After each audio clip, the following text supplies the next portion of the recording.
hand-drawn logo type and Hey, Roger, over. How you doing, everybody? It's Hotshot Jeremy back again with another reading of the book Art of Atari by Tim Lapetino. It's a fascinating book, illustrated textbook about the history of the talented artists in the late 70s and early 80s who worked for the Atari Corporation.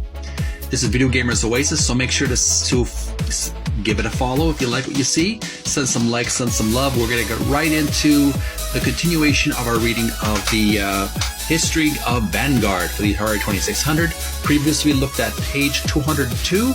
Now we're looking into page 203 and 204. Let's first look at 202 and learn a little bit more about the fascinating, very colorful, very dynamic illustrations for Vanguard for the Atari 2600 and 5200.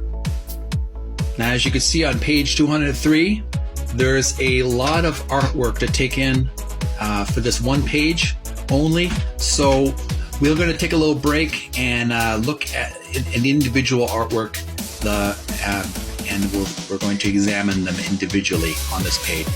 So here we have, right above my head here, is the Vanguard hand-drawn logo type.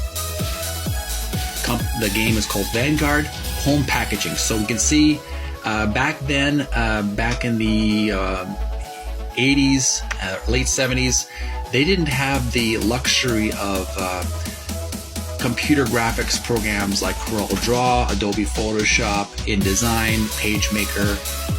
They didn't have a lot of computer AI to design the logos.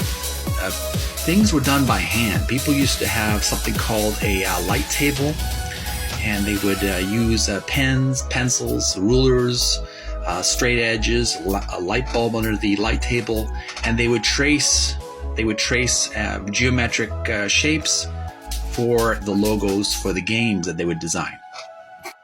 And just from my point of view, you can see this is a serif font. So it has a nice jagged science fiction, futuristic, but also kind of warlike style of text. So it's really nice style there. And finally, the description here reads, Unused interior manual illustration for Vanguard 5200, artist Terry Hoff. And boy, oh boy, this really artwork is very fiery, full of warm colors. There's a little bit of greens, a glowing red around the pilot. There's actually looks like two pilots, or one pilot, one guy, air traffic controller, a futuristic city, ships in the background, almost has a Tron. If you see the original Tron movie, you'll know what I'm talking about. Very much like Sark